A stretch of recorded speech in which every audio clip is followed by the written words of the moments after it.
My name is Julia, and I'm with Julia Sue's Stamping. I'm really excited that you're here today. Thank you for joining me. I appreciate your time, and we're going to get right into it today.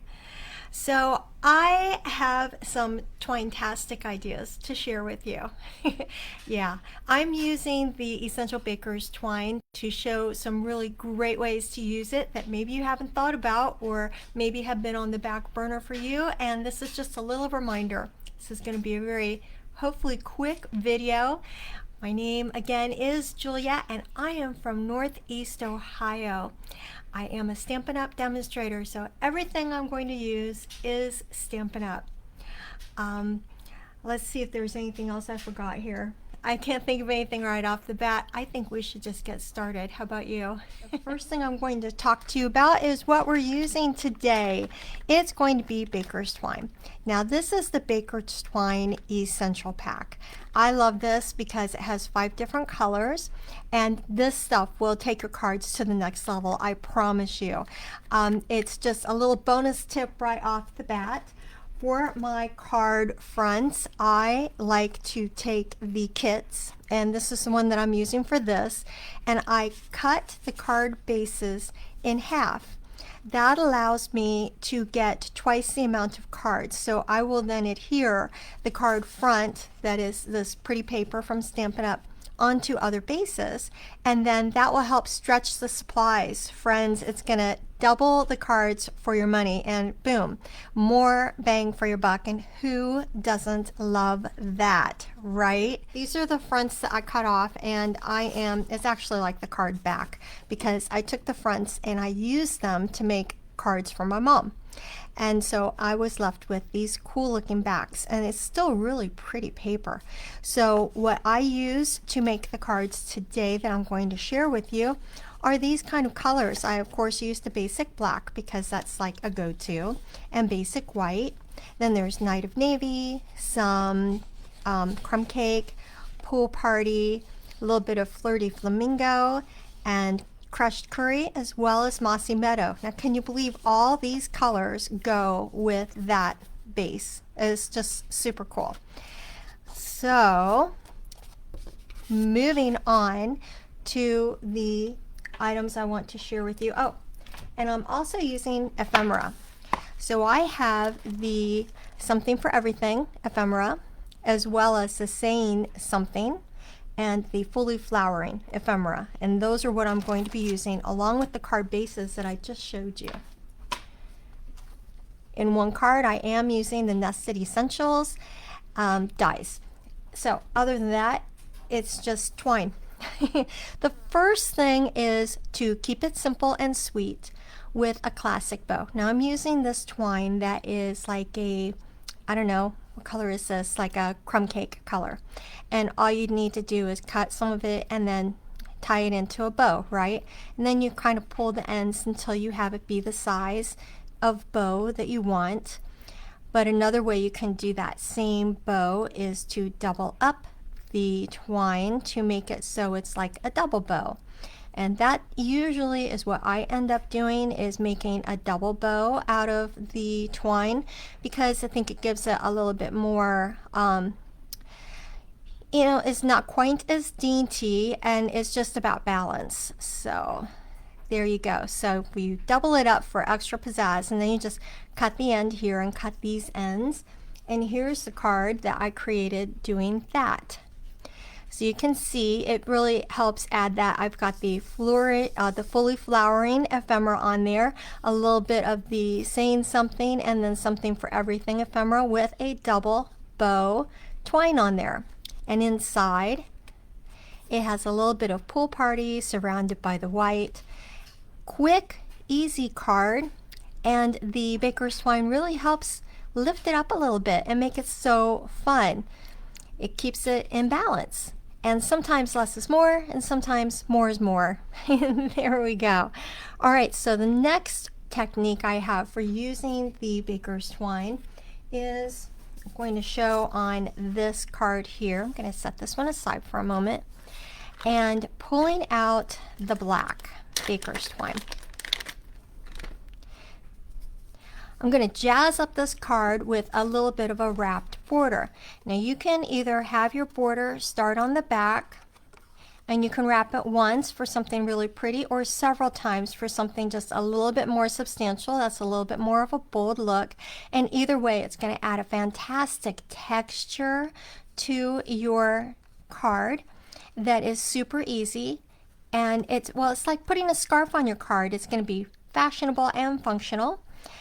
Or you can have the twine start on the front and end up tying like a bow or a knot on the front where you have the pieces meet. What I end up doing most of the time, to be honest with you, is I tape it onto the back, and I have it on the back of the card, because that way I don't have to worry about issues with my bow or my knot, because sometimes it doesn't come out as well as I'd like. So this way you can see I've got this really nice element here on the side of the twine, and it was wrapped around the card's top layer like a little border hug. And yeah, it's inside, got a little bit of crumb cake in there, but again, we've got the fully flowering ephemera, a little bit of saying something right there, and a few sequins. It's good to go. Is the camera not in focus? There we go. That's a little bit better. Okay, so that card then, and now here is method number 3. It's with a tag. So you cut out a tag, and I use, like I said before, the Nested Essentials dies, and cut this out of a basic white. Using the Pierce mat and my take your pick tool, I just look for around the middle of it, somewhere there, and punch a hole in it. And then taking the baker's twine, just feed it right through the little hole on the tag. And then came up with this card. So I used multiple threads of the twine and put it through the tag.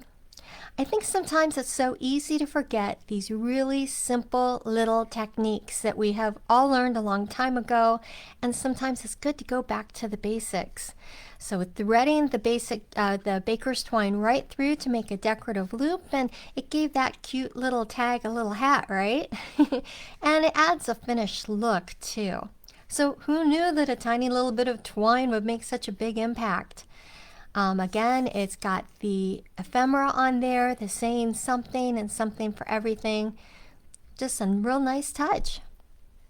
Inside the card, it's got a little bit of mossy meadow surrounding the white, and a really fun birthday card for any age, really.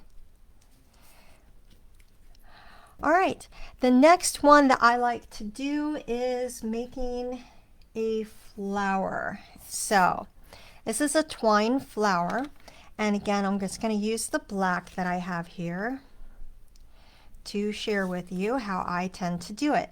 And if you've watched very many of my videos, you'll see me doing this. I just take the twine and I begin to let it lay however it wants to, because sometimes it kind of twists one way or the other, and I just go ahead and let it twist how it will, because then it will lie better in the long run. So I'm just doing a little kind of a flower behind this big flower. Take my paper snips and trim it. And then I'm going to take some, here we go, some Scotch tape and tape it down. Yeah, that's it. It's not very fancy, is it? But on the card, it gives a really cool look. See how easy that is? It's really quick and easy, gives a beautiful look, and it's a twine flower. It's kind of a fun and slightly fancier method. You just loop that twine into some petal shapes and secure it behind either your die cut or your ephemera with a little bit of that tape adhesive, and it's a real playful dimensional touch, kind of like your card just sprouted a happy little twine flower, but no green thumb required. You can do it without having any kind of green thumb. And with this one, I did a little bit of fun doodling along the sides. I love to doodle the saying something and the fully flowering ephemera with some sequins, and that's it. A little bit of the old olive inside. Nice card, easy. And then my final method, number 5, is to wrap the twine around an image. So here I've got from the, which ephemera is this? The Something for Everything ephemera. It's got all these cute little cupcakes and stuff. So again, I would just wrap some twine around the cupcake holder to give it a little bit of dimension. And whether it's a heart, a star, a tree, or even a cupcake, because who doesn't love cupcakes? Wrapping the twine around that shape helps add the texture and dimension, and it turns this little flat piece into a standout focal point. It's so simple, but it's so effective. So here you can see I just wrapped it a little bit around this star on this card that has the hello and some items from all 3 of the ephemeras that I talked about before, along with a few sequins. And inside is some crushed curry surrounding the white.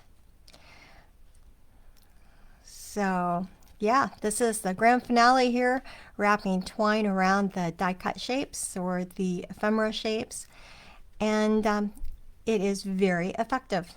A fun way to have some dimension in the cards. So there were just 5 different ways of using twine. Let's see if I can get all 5 of them out here. Excellent. How about that?